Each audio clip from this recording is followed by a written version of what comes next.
Good afternoon students. Last लेक्चरला आपण आपला मॅथमॅटिक्स पार्ट 2 मधला line segment, rays, congruent segment, properties of congruent segments, midpoint segments या basic concept पाहिल्या. आज आपण प्रॅक्टिस सेट 1.2 स्टार्ट करत आहोत. प्रॅक्टिस सेट 1.2 मधला first question, the following table shows points on a number line and their coordinates decide whether the pair of segments given below the table are congruent or not. Okay, म्हणजे खाली आपल्याला एक table दिलेला आहे.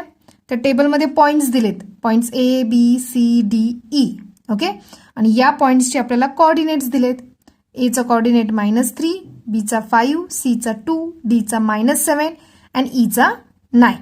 Okay, तर आपल्याला खाली काही त्या पॉइंट्सचे सेगमेंट्स दिलेले आहेत, म्हणजे segment DE, segment A B.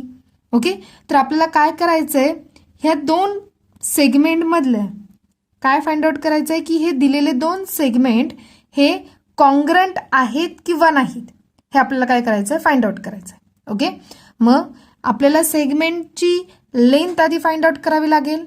Okay, by using the coordinate of these points.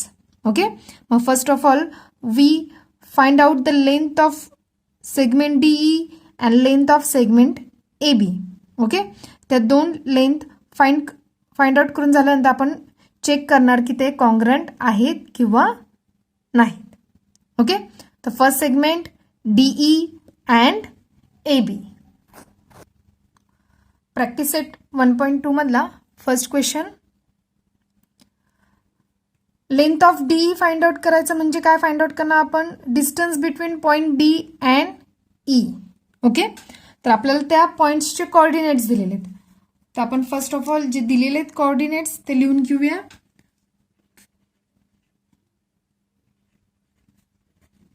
Coordinate of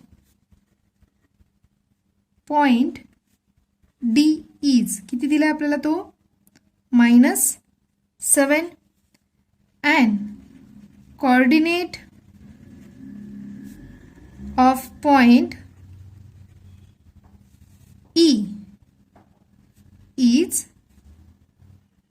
9. Okay, आपल्याला डी आणि ई चे काय दिलेले आहेत, कोऑर्डिनेट्स दिलेले आहेत. त्या कोऑर्डिनेट्स वरून आपण distance between D and E काढू. हे आपण लास्ट लेक्चरला काढलं होतं. आता यामध्ये काय दिसतंय, डीचा कोऑर्डिनेट -7, ईचा 9. ओके, मग ह्या दोन मधला बिगर नंबर कोणता आहे, पॉझिटिव्ह 9. करेक्ट, मग 9 मधून आपण काय करणार, -7 सबट्रॅक्ट करणार. 9 is greater than -7. Therefore distance between point D and E is equal to 9 - -7. Okay, हे आले लक्षात सर्वांच्या. बिगर नंबरमधून आपण स्मॉलर नंबर काय करतोय, सबट्रॅक्ट करतोय. इज इक्वल टू 9 मायनस काय होणार, +9 + 7 is equal to 9 + 7 is equal to 16. Therefore distance between point D and E is 16. Okay, याला आपण म्हटलं डिस्टन्स, आणि डिस्टन्स इज इक्वल टू काय, length. Therefore length of DE काय मिळालं आपल्याला, 16. ओके, याला म्हटलं इक्वेशन नंबर 1. आले लक्षात सर्वांच्या. मग आपल्याला डिस्टन्स डी मिळाले. आता डिस्टन्स काय फाइंड आउट करायचं, ए बी. ओके, त्यासाठी पहिल्यांदा आपल्याला कोऑर्डिनेट्स लिहून घ्यावे लागतील. Coordinate of point A is -3. Coordinate of point B is 5. Okay, आता याच्यात परत दिसतं एक पॉझिटिव्ह एक निगेटिव्ह आहे. Positive number is always greater than negative number. Okay, आपण 5 मधनं -3 काय करणार, सबट्रॅक्ट करणार, कधी डिस्टन्स फाइंड आउट करताना. मग distance of A comma B is equal to 5 - -3. Okay, परत मायनस मायनस काय होणार plus 5 plus 3 is equal to 8. Therefore distance between point A and B is equal to किती मिळालं आपल्याला 8. And distance of A comma B is equal to काय असणार आहे length of A B. Okay, therefore length of A B आपल्याला किती मिळालेला आहे 8. ओके, याला म्हटलं इक्वेशन नंबर 2. बघा इक्वेशन 1 मध्ये आपल्याला काय मिळाली डीई ची लेंथ 16 आणि इक्वेशन 2 मध्ये आपल्याला मिळाली length of A B is equal to 8. मग आपल्याला काय फ्रॉम इक्वेशन 1 अँड 2 दोन्ही सेगमेंटची लेंथ सेम मिळाली का आपल्याला नाही. Therefore length of DE is not equal to length of A B. Okay, final answer काय लिहिणार आपण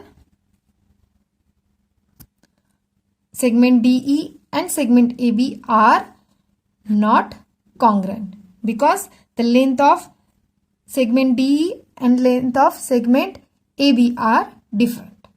ओके, आले सर्वांच्या लक्षात.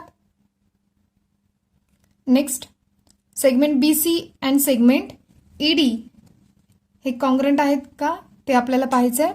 मग पहिल्यांदा आपण काय लिहून घेणार आहे length of BC is equal to काय असणार आहे distance between point B and C.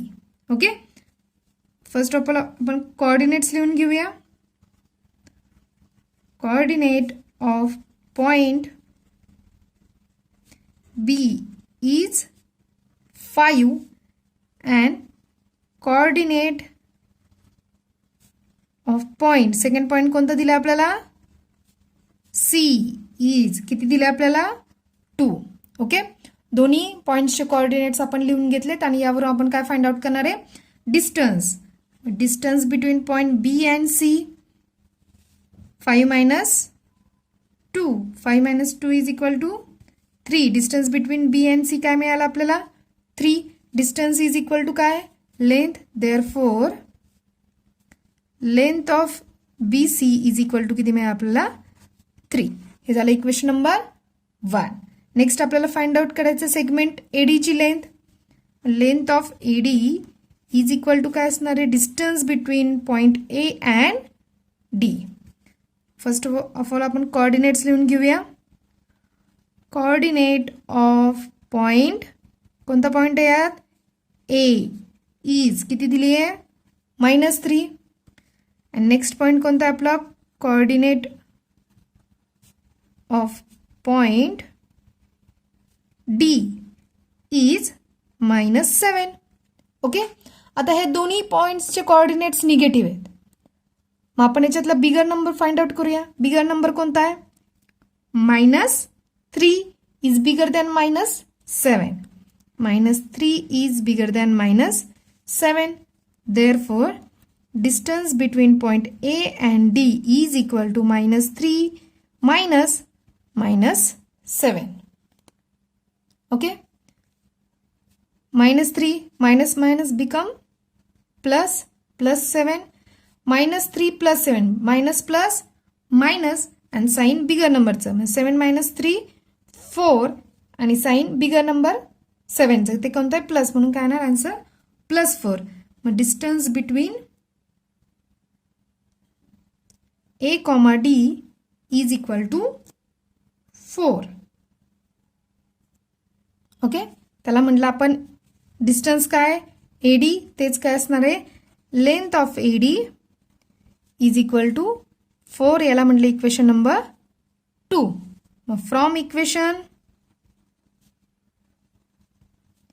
1 and 2 काय दिसते आपल्याला लेंथ ऑफ BC किती मिळाली आहे 3 आणि लेंथ ऑफ AD काय मिळाला 4. मग हे दोन सेगमेंट एकमेकांना कॉन्ग्रंट आहेत का नाहीत.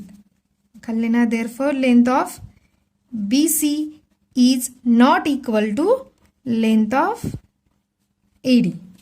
देअरफॉर फायनल आन्सर काय असणार आहे segment BC is not congruent to segment AD. Okay, आले सर्वांच्या लक्षात? गुड. यासारखाच क्वेश्चन नंबर 3 आहे जो तुम्ही सॉल्व करायचा आहे आणि मला पाठवायचा आहे. नेक्स्ट क्वेश्चन बघूया. Question number 2. Point M is the midpoint of segment AB. If AB is equal to 8, then find the length of AM. Okay, आपल्याला काय सांगितलंय? M हा मिडपॉइंट आहे सेगमेंट AB चा आणि AB ची लेंथ दिली आहे 8 centimetre. Okay, then find the length of AM. Suppose आपण सेगमेंट काढला AB. ओके, आता ह्या सेगमेंटची लेंथ दिली आहे 8. ओके, 8 युनिट्स आणि आपल्याला मिडपॉइंट दिला M. मिडपॉइंट म्हणजे काय? दोन सेगमेंटचा बरोबर मध्यबिंदू. ओके, मग AB पूर्ण लेंथ जर 8 सेंटीमीटर असेल आणि त्याच्याबरोबर हाफला काय असतो? आपला मिडपॉइंट असतो. म्हटलं हा AB जर 8 असेल तर AM किती असणार आहे? 4.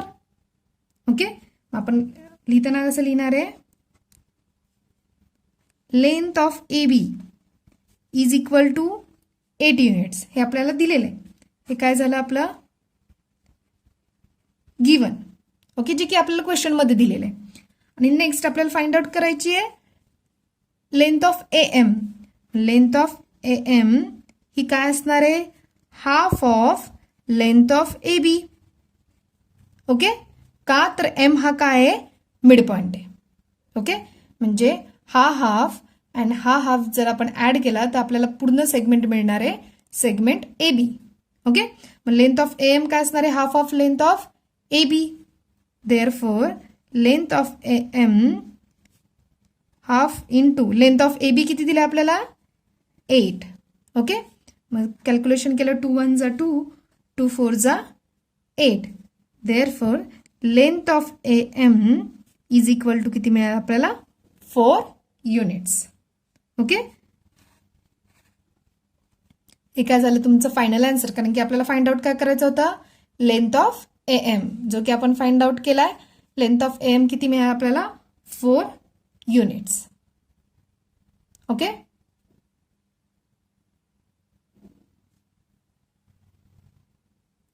Next question number 3. Point P is the midpoint of segment CD. If CP is equal to 2.5, find the length of CD. Okay, मग आपल्याला एक पूर्ण सेगमेंट दिलाय CD की ज्याचा मिडपॉइंट काय दिलाय? P. ओके, आले लक्षात सर्वांच्या? आता आपल्याला काय दिलंय की CP ची लेंथ दिली. ओके, CP लेंथ किती दिली आपल्याला? 2.5 आणि आपल्याला पूर्ण फाइंड आउट करायची लेंथ ऑफ CD ची. ओके, P हा मिडपॉइंट आहे त्यामुळं CP ही काय असणार आहे? Half of CD. ओके, आले सर्वांच्या लक्षात? CP ही काय असणार आहे? Half of CD. म्हणजे CPच्या जर आपण डबल केली तर ती काय असणार आहे? लेंथ ऑफ CD असणार आहे. Okay, answer length of CP is equal to किती दिली? 2.5. हे काय आपल्याला दिलेलं क्वेश्चन मध्ये, म्हणून आपण काय लिहिणार? ते गिवन आहे. आणि length of CD is equal to double. कशाचे डबल असणार आहे? CD ची लेंथ CPच्या. Double the length of CP. Okay, therefore length of CD is equal to 2 into length of CP किती दिलाय? 2.5. Therefore length of CD is equal to 2 into 2.5 which is equal to 5. Okay, मग आपल्याला final length काय मिळाली? Length of CD is equal to 5. Okay, सर्वांनी example व्यवस्थित note down करून घ्यायचे आहेत. थँक्यू.